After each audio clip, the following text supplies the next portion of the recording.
हरिओम. सद्गुरु ओम मालती आई की जय. व्रजभूमीतील भक्तकथा मालेत मी अनुप्रिता थत्ते तुम्हा सर्वांचं स्वागत करते.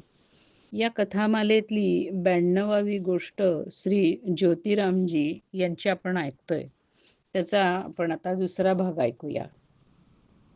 ज्योतिरामजी यांचं मुखतारीच्या कामामधलं कसब आणि त्यांची प्रसिद्धी अशी होती की जर त्यांची इच्छा असती तर त्यांना खूप पैसा मिळवता आला असता. पण मुक्तारी हे काही त्यांचं आयुष्याचं उद्देश किंवा प्रमुख कार्य नव्हतं. उद्देश आणि प्रमुख कार्य होतं भजन. त्यामुळे ते या मुक्तारीच्या कामाबद्दल जरा बेफिकीर असत आणि आपलं भजन साधन पूर्ण झाल्यानंतर उशिराने आपल्या कचेरीमध्ये जात असत. खूप वेळा असं होई, की जे मुख्य न्यायाधीश असत, ते खुर्चीवरती आपल्या येऊन विराजमान होत आणि मग यांचे जे आशील लोक असत, ते कसे तरी धावत पळत घरी यांना बोलवायला येत. पण समजा जर त्यांची पूजा अर्चा आणि भजन पूर्ण झालेलं नसे, तर ज्योतिरामजी त्यांना सांगत, की न्यायाधीशांना सांगा, की आमचा वकील सध्या मोठ्या समोर उभा आहे आणि तिथलं काम झाल्यानंतर तो येईल. आणि खरोखरी ते जे न्यायाधीश असत कोणीही, ते सुद्धा या ज्योतिरामजींचा इतका आदर करत असत, की ते त्या गोष्टीचं काहीही गैर मानून घेत नसत आणि ते चालवून घेत असत. मग ते आपली भजन पूजा झाल्यावर कचेरीमध्ये जात. कचेरीतून घरी परत आले, की पुन्हा भजन साधनेला लागत असत. त्यामुळं होई असं, की आशिलांना ते जरा कमी वेळ देऊ शकत असत. पण थोड्या वेळामध्ये जे काही काम होईल, त्याच्यामध्ये जे काही त्यांना प्राप्ती होत असे, त्याच्यामध्ये ते संतुष्टही असत आणि त्यांची जी काय संसारातली गरज असे, तीही भागत असे. कधी-कधी एखादा जण त्यांना आपला विचारत असे, लोकं असतातच ना आगाऊ, "आज काय कमवलं?" त्यावेळेला ते म्हणत असत, की "हे विचारू नका, की काय कमावलं, हे विचारा, की काय मिळालं?" म्हणजे त्यांचं असं म्हणणं असे, की आजच्या दिवसात मी जी काही साधना केली, त्याच्यातनं मला पारमार्थिक प्राप्ती काय झाली, ते विचारा. आणि त्यांचा विश्वासच असा होता ना, की जितकं आवश्यक आहे, ते कळतं देवाला आणि तो देव देतो आपल्याला. मग कशाला चिंता करायची? आणि ते उत्तरही तसंच देत असत. या ज्योतिरामजींची एक कीर्तन मंडली होती. म्हणजे त्यांच्याकडे कीर्तन करण्यासाठी नेहमी येणारे असे लोक होते. कुणी वादक होते, कुणी गायक होते, कुणी श्रोते होते. ते सगळे मिळून संध्याकाळच्या वेळेला कीर्तन करत असत आणि त्याच्यामध्ये दंग राहत असत. कीर्तनामध्ये स्वतः ज्योतिराम हे अत्यंत सुंदर असं ठेकेदार नृत्य करत असत आणि इतरांनाही नृत्य करायला भाग पाडत असत. त्या कीर्तनाच्या वेळेला त्यांच्यामध्ये अष्टसात्विक भाव अगदी उत्कटतेने प्रकट होत आणि त्यावेळेला त्यांच्याकडे पाहणं हे कोणाही भक्ताला अगदी आवडण्यासारखंच असे. माट ह्या त्यांच्या गावामध्ये भक्ती भागीरथीची पावनधारा ह्या भक्त भगीरथानेच प्रवाहित केलेली होती. त्यांच्या प्रभावामुळे माट गावातील खूपशा लोकांनी श्री गौरांगदास बाबाजी महाराज यांच्याकडून दीक्षा घेतली आणि त्यांनी भजन साधनामध्ये लागून आपल्या जीवाचं कल्याण करून घेतलं. श्री रामदास बाबाजी महाराज यांच्याकडून जरी दीक्षा घेतलेली असली, तरी ज्योतिरामजी हे श्री गौरांगदास बाबाजी महाराजांच्या सत्संगामध्ये अधिक असत आणि त्यांच्या निर्देशनाप्रमाणेच ते भजन साधना करत असत. ते खूप दिवस, बरेच दिवस या गौरांग प्रभूंच्या बरोबर व्रजभूमीतल्या वनांमध्ये, कुंजांमध्ये हिंडत असत. त्यांच्याबरोबर राहत असत. मधुकरीमध्ये जी काय ते सुकी वाळकी रोटी मिळते, त्या रोटीचे जे तुकडे मिळतात, ते खाऊन अगदी आनंदाने त्यांच्या सान्निध्यामध्ये राहून भजन करत असत. श्री गौरांगदास बाबाजी सुद्धा त्यांच्यावर अतिशय प्रेम करत. गौरांगदास बाबाजी माट येथील ज्योतिरामजी यांच्या घरी जाऊन बरेच दिवस राहत असत. खूप दिवस जर दोघांची भेट झालेली नसेल, तर गौरांग प्रभूंना करमत नसे आणि त्यांच्या आठवण काढून ते म्हणत असत, "ज्योती बिन आखी अंध." इतकी त्यांना त्यांची आठवण येत असे. गुरुपौर्णिमेच्या दिवशी सुद्धा ज्योतिरामजी पहिल्यांदा आपले जे गुरु, दीक्षागुरु रामदास बाबाजी महाराज यांच्या चित्राचं पूजन करत असत आणि मग श्री गौरांगदास बाबाजी यांचं कधी देहाने तर कधी प्रतिमेचं असं ते पूजन करत असत. श्री गौरांगदास बाबाजींचं पूजन करताना त्यांची अवस्था इतकी भावभिनी असे, की ती पाहताना आपल्याला अंदाज येई म्हणजे लोकांना, की त्यांचे संबंध कुठल्या प्रकारचे, कुठल्या स्तरावरचे होते.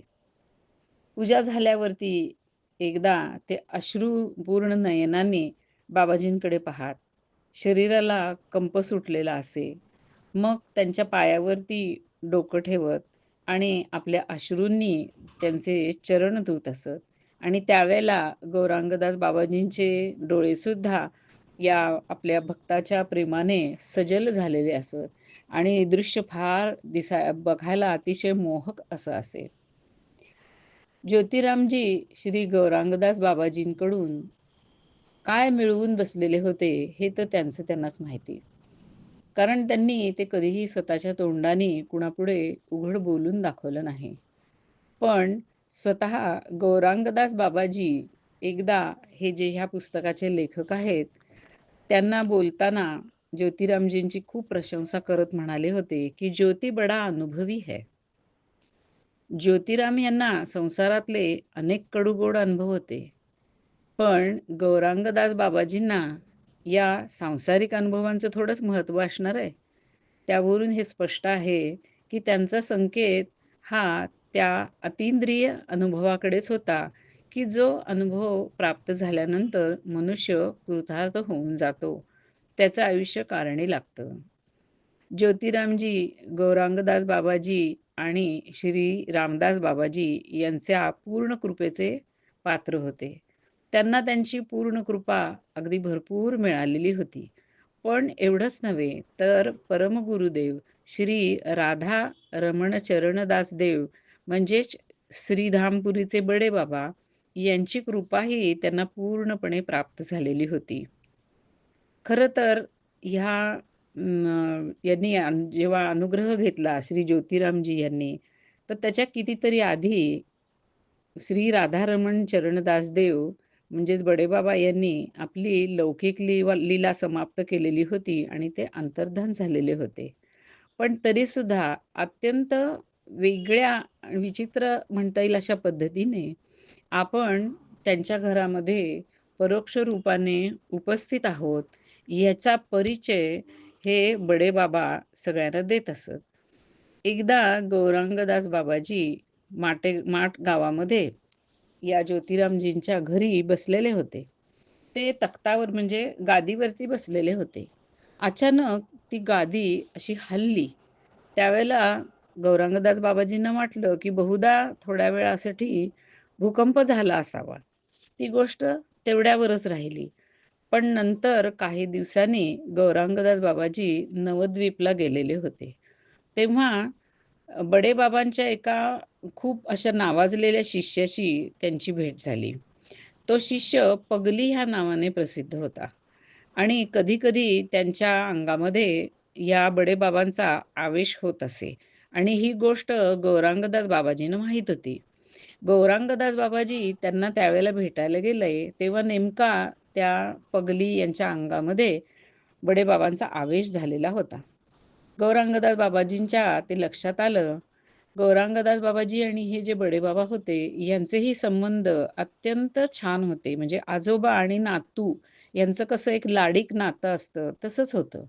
त्यामुळं अगदी लाडिकपणाने गौरांगदास बाबाजी या पगलीच्या अंगातल्या बडेबाबांना उद्देशून म्हणाले, "तुम्ही तर मला विसरलात."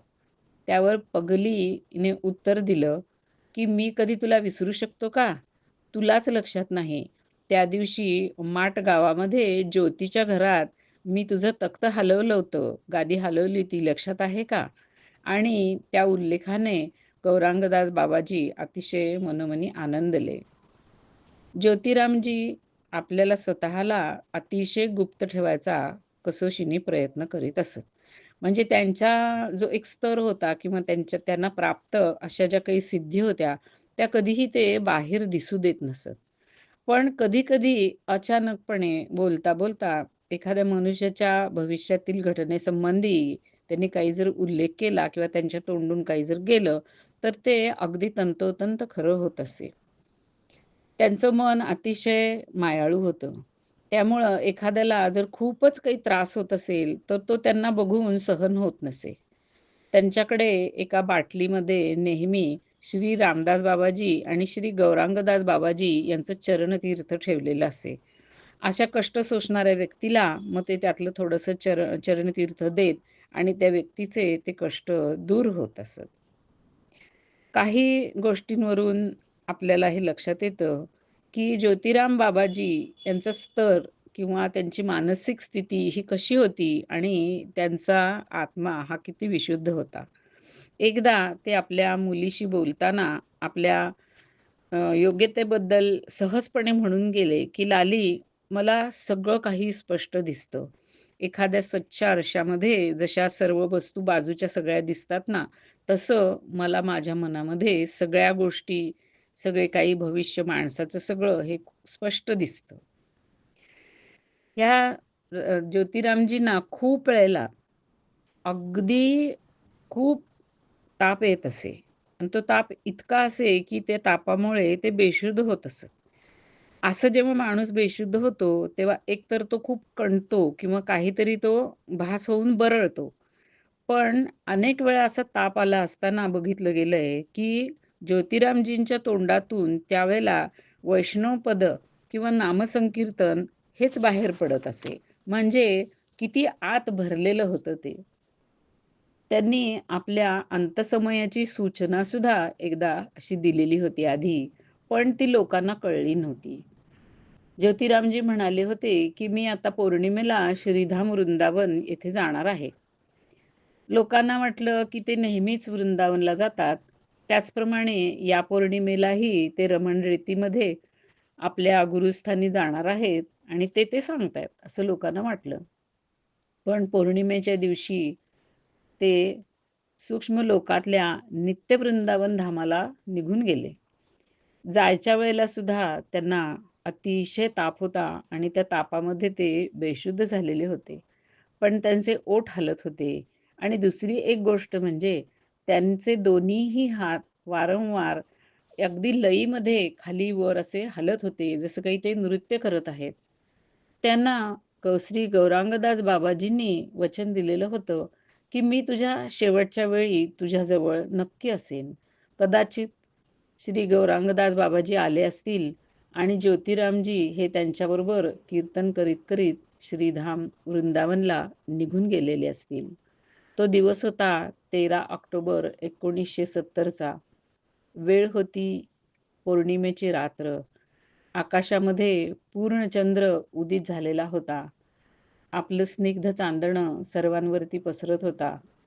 श्रीकृष्णाच्या रासविलासाची जणू सूचना देत होता आणि त्या रासविलासामध्ये भाग घेण्यासाठी ज्योतिरामजींची प्राणज्योत कायमसाठी हे पार्थिव शरीर सोडून श्रीकृष्णाच्या चरणी विलीन झालेली होती. हरी ओम.